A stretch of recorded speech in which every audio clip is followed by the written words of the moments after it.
sudah Bu Marini, Bu Dwi, Pak Arken, terus siapa lagi yang lain? Silakan ngomong apa aja yang Izinkan ditangkap menyampaikan dari. pendapat, Prof. Yap. Eh, Benar tadi yang disampaikan oleh Bu Dwi Afrianti. Eh, Menurut Prof Bambang juga menyampaikan bahwa menafsirkan itu seperti memahami seni, tergantung dari sudut pandang orang masing-masing. Ada kayak saya sukanya ultra rasionalis, ultra naturalis, jadi seperti realita adanya. Ada yang naturalis, ada yang lainnya abstrak. Contoh lukisan Van Gogh. Buat saya lukisan Van Gogh itu cuma hanya sebatas coret-coretan cat di atas kanvas dan tidak ada yang menarik. Tapi bagi orang-orang lain yang punya katanya punya jiwa seni, lukisan Van Gogh yang cuma orek-orekan kayak gitu tuh katanya bagus gitu loh. Nah saya nggak tahu. Jadi seperti itu, Prof. Apa namanya, dalam menafsirkan itu tergantung pada sudut pandang masing-masing. Tentu saja sudut pandang ini dipengaruhi oleh latar belakang, pendidikan, budaya dan tradisi yang berkembang di dalam kehidupannya. Saya sebetulnya kalau melihat dari Sayyid Ahmad Khan itu juga setuju dengan bahwa penafsiran yang tidak sesuai dengan hukum alam juga harus ditinggalkan. Cuman ketika kita harus memahami hukum alam, hukum Allah yang bagaimana ini, itu kan juga sama saja kita menafsirkan lagi. Sedang ketika kita menafsirkan Al-Quran yang tekstual, tapi disandingkan dengan hukum alam, dalam memahami hukum alam aja kita belum punya alatnya. Lah ini yang jadi masalah, Prof. Jadi akan semakin numpuk-numpuk gitu. Jadi akan ada dua kerjaan. Tapi memang saya setuju. Contoh dalam hal memahami seperti ini, ayat-ayat mutasyabihat itu kan agak-agak susah juga. Bahwa gunung itu dikatakan berjalan, tapi realitanya ketika saya berdiri di depan gunung itu nggak pernah kemana-mana. Dan ini pun juga pernah di apa namanya dialami Rasulullah ketika mengatakan sudahlah, nggak usah diserbukkan itu bunga-bunga apa namanya tamar apa kurma, kan Allah sudah mengirimkan angin untuk menyerbukan. Dan realitanya ketika sahabat-sahabat melakukan perintah Rasulullah, ternyata nggak terjadi penyerbukan. Akhirnya ketika Rasulullah dikomplain sama para sahabat, Rasulullah hanya mengatakan antum alamu bi umuri dunyakum. Artinya apa yang ada di Al-Quran itu terkadang kita harus menafsirkan menggunakan pendekatan hukum alam. Dan hukum alamnya inilah yang perlu kita tafsirkan ulang juga. Kita butuh alat untuk menafsirkan hukum alam ini, Prof. Karena banyak yang belum kita ketahui. Itu, Prof. Oke, Mas Aris. Oke, Pak Iya, Aris. Prof. Iya. Itu ya yang bisa ditangkap dari itu. Oke. Ya, sesuai dengan dugaan dan tradisi Prof Bambang memang lebih ngajarin pada prinsip ya, dan tidak pada metode. Oke, silakan yang lainnya. Prof. Yo, Abdul Hanan. silakan. Maaf, ini saya baru masuk, Prof. Oke, ceritakan aja apa yang dipahami dari hermeneutika. Yang saya pahami dari hermeneutika ini perlu mengembangkan penafsiran atas Al-Quran, atas kitab-kitab suci. Kenapa? Karena yang pertama ini berkaitan dengan perkembangan sains, teknologi, humaniora, kemudian dinamika masyarakat, kemudian perlunya perubahan pemikiran dan cara berpikir.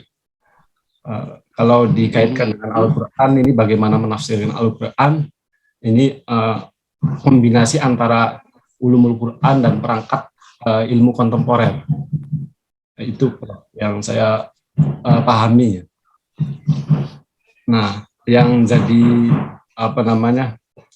kegelisahan saya ini kan ada prinsip-prinsip penafsiran, Prof.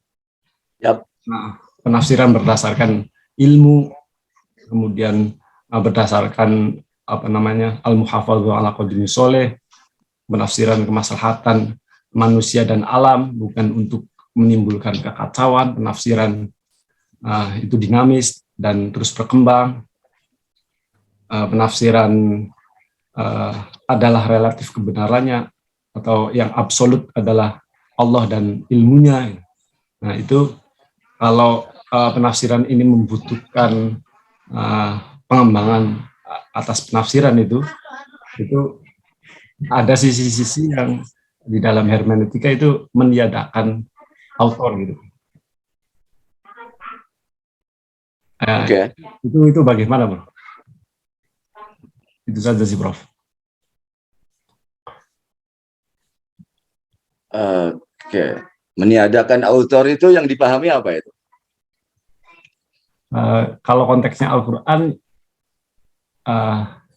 Tuhan itu sendiri, Prof. Membunuh Tuhan, meniadakan. Tafsir. Oke. Mungkin maksudnya Iya. begini, Prof. Sebetulnya kan Al-Quran kan diturunkan untuk manusia, jadi tujuannya untuk manusia. Jadi peran Tuhan di sini mungkin akan ditiadakan karena Al-Quran itu bukan untuk Tuhan gitu loh. Jadi konsep meniadakan autornya itu di situnya. Artinya Tuhan memberikan aturan ya untuk manusia. Kalau begitu ya manusialah yang menyesuaikan dengan Al-Quran. Seperti itu mungkin, Prof. Oke, saya jawab pakai teori ya. Teorinya sederhana sebenarnya. Pada saat kita membaca Al-Quran, kita nggak tanya pada Tuhan kan? Ya. Artinya apa, maksudnya apa, enggak kan? Kita memproduksi makna dari teks yang ada. Karena itu secara tidak langsung sebenarnya proses pembacaan kita selama ini, autor tidak dilibatkan kan? Ya. Jadi secara tidak langsung sebenarnya dengan bahasa kurang ajarnya tadi itu apa, mematikan pengarang.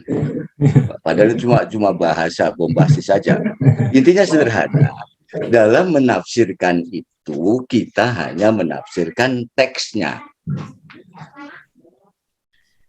Si pengarangnya tidak dilibatkan karena judulnya juga kita lagi menafsirkan teksnya. Oke, itu. Karena itu kata si Schleiermacher, pada saat kita menafsirkan, kita akan lebih tahu daripada si pengarangnya. Itu mungkin juga mengagetkan kalimat itu. Kenapa begitu? Karena kita menafsirkannya dari situasi saat ini. Kita bisa melihat keseluruhan kehidupan si pengarangnya itu. Kalau bukan Al-Quran ya, misalnya pada Syed Ahmad Khan ini, jadi Syed Ahmad Khan, saya ingatkan ada dua tahap gramatika, itu tahap yang objektif, kemudian objektif berdasarkan pada teks. Misalnya kita lihat nih apa nih, penafsiran Al-Quran sesuai dengan hukum alam. Oke, ada kata kunci, ada penafsiran Al-Quran, ada hukum alam, kemudian ada hukum Allah yang tertulis, hukum Allah yang ada pada alam, ada 3 kata kunci, ada 4 kata kunci.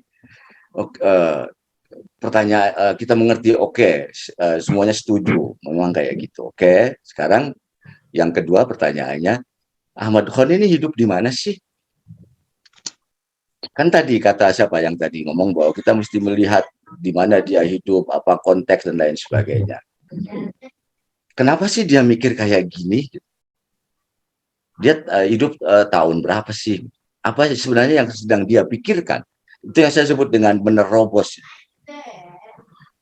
Kalau cuma membaca, kita ngerti ini dari sisi kalimatnya, karena kalimatnya sengaja dibuat dengan mudah. Tetapi kita mesti menerobos. Ini maksudnya apa sih? Apa sih yang sebenarnya terjadi pada Syed Ahmad Khan sehingga dia nulis kayak gini? Sehingga kita tidak cuma mengerti kalimatnya, tapi juga memahami, oh iya ya, dalam situasi hidupnya yang kayak gitu, wajar aja dia ngomong kayak gini. Nah, ketika kita sudah ketemu, oh iya ya, dalam situasi hidup kayak gitu, itu namanya tahap gramatika. Nah, gabungan antara memahami teks, gramatika, tahap psikologis, gabungan antara memahami gramatika dan psikologis itu, Schleiermacher menyebutnya sebagai penafsiran atau hermeneutika. Nah, jadi ada teksnya, lalu ada psikologi. Bagaimana pengarang ketika membuat ini. Saya belum ngomongin Al-Quran dulu, saya belum ngomongin teks suci, tapi kita lihat dulu caranya siapa Sulaiman Khan. Syed Ahmad Khan itu di India pada saat dia di akil balik, dia mengalami kerajaan Mughal, kemudian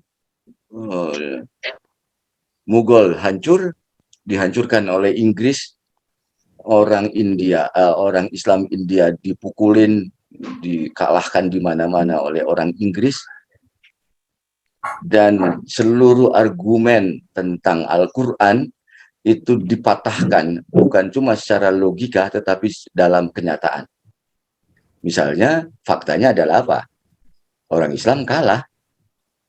Seluruh pernyataan-pernyataan Al-Quran atau hadis, Al-Islam ya'lu wa la yu'la antum a'launa in kuntum mu'minin, kamu akan lebih unggul ketika kamu beriman. Itu hancur lebur di situ. Kenyataannya mereka beriman tetapi kalah kok sama orang Inggris. Jadi yang beriman siapa nih? Orang Inggris atau orang India waktu itu? Kalau secara formal orang India yang beriman. Tetapi dalam kenyataannya, kan tadi rumusnya, jika beriman, kata Al-Quran, maka akan unggul. Yang unggul siapa? Inggris. Orang Inggris. Berarti yang beriman siapa? Inggris, Prof. Orang Inggris. Nah, sama lah situasinya persis seperti sekarang ini. Antum a'launa kuntum ini. Kalian semuanya ini beriman dan harusnya unggul. Tapi kenyataannya apakah kalian unggul? Tidak. Yang unggul siapa? Orang Cina misalnya, Korea Selatan dan lain sebagainya. Jadi yang beriman mereka. Nah, dari sisi ilmu pengetahuan kalah tuh orang Islam di Mughal waktu itu. Semua asumsi-asumsi pengetahuan dipatahkan. Jadi hukum dalam Al-Quran berbeda, itu tidak berlaku ketika dihukumkan dengan hukum ilmu pengetahuan, hukum alam. Nah, di situ ribut gimana nih, mau bertahan pada Islam atau mau pindah ke pengetahuan Barat atau gimana? Nah, lalu Ahmad Khan bikin pernyataan bahwa Al-Quran itu pasti benar. Tapi yang kedua, penafsirannya yang bermasalah. Nah, agar penafsiran Al-Quran ini, jadi dia tetap pengen di Islam, tetapi dia pengen mengadopsi Barat. Karena itu dia membuat ini, di Islam ada hukum Allah dalam Al-Quran atau hukum Allah yang tertulis. Di Eropa, di modern, ada hukum Allah yang ada hukum alam. Lalu diartikan hukum alam itu sebagai hukum Allah yang tergelar pada alam. Sanurihim fi anfusina wa fi afaq. Dia diartikan itu, kemudian di situ dia bikin gabungan antara keduanya. Hukum Allah itu ada dua, hukum yang tertulis pada Al-Quran dan hukum yang tergelar pada alam. Sebagaimana Allah bilang tidak mungkin mengingkari janji, maka Allah juga tidak mungkin mengingkari janji, baik pada hukum Al-Quran atau pada hukum alam. Karena itu kedua-duanya harus bersamaan, tidak boleh bertentangan. Dengan begitu Islam dapat, modern dapat. Nah, Bapak Ibu lihat deh, beda kan, cara kita melihat kalimat ini jadi beda ketika kita mengaitkan dengan unsur gramatikanya atau konteksnya. Nah, hermeneutika itu tidak hanya membicarakan apa yang tertulis secara gramatika, tetapi harus membicarakan konteksnya. Sehingga kalimat demi kalimat itu punya cerita yang panjang. Hukum Allah yang tertulis itu apa maksudnya? Hukum Allah yang tergelar di dalam itu apa maksudnya? Kenapa tidak boleh saling bertentangan? Ada cerita di belakangnya dan seterusnya. Maka teks cuma satu kalimat ini bisa bunyi panjang. Bapak Ibu bisa jadi modal satu ceramah atau jadi pembicara cuma dengan kalimat ini saja. Nah, itu hermeneutika.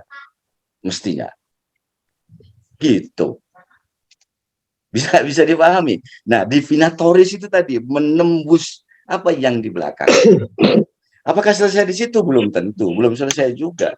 Lah ini ngaco ini. Maka hukum Allah ada dua sih. Maka alam ini disebut sebagai hukum Allah. Apa basisnya?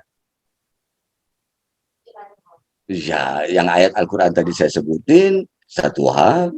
Yang kedua, karena Said Ahmad Han ini muridnya Sirhindi, kemudian dia juga belajar dari Syekh Waliullah Ad-Dahlawi,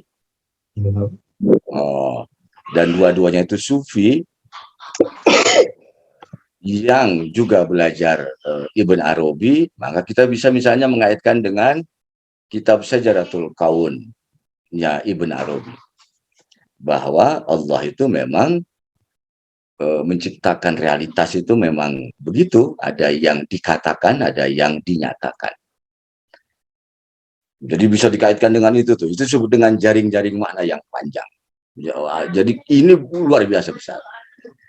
Apalagi misalnya ada pernyataan dari Junaid al-Baghdadi yang menyatakan bahwa seluruh hal yang ada di dunia itu sebenarnya kalamullah. Alam ini kalamullah. Kenapa alam ini kalamullah? Innama amruhu idza arada syai'an ayyaqula lahu kun fayakun. Jadi alam ini sebenarnya hasil dari perkataan Allah. Ketika ngomong kun maka alam tergelar. Karena itu alam ini, kata Junaid al-Baghdadi, sama dengan kalamullah.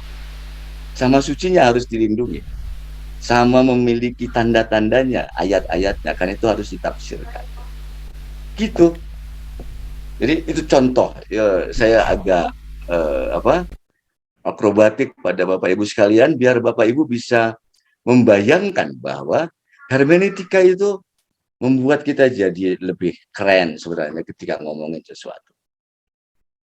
Oke, ada pertanyaan sebelum kita masuk? Ini sebenarnya belum cukup panjang karena slide-nya sebenarnya ada yang dipotong. Saya cuma kasih setengahnya. Oke, silakan. Ada pertanyaan?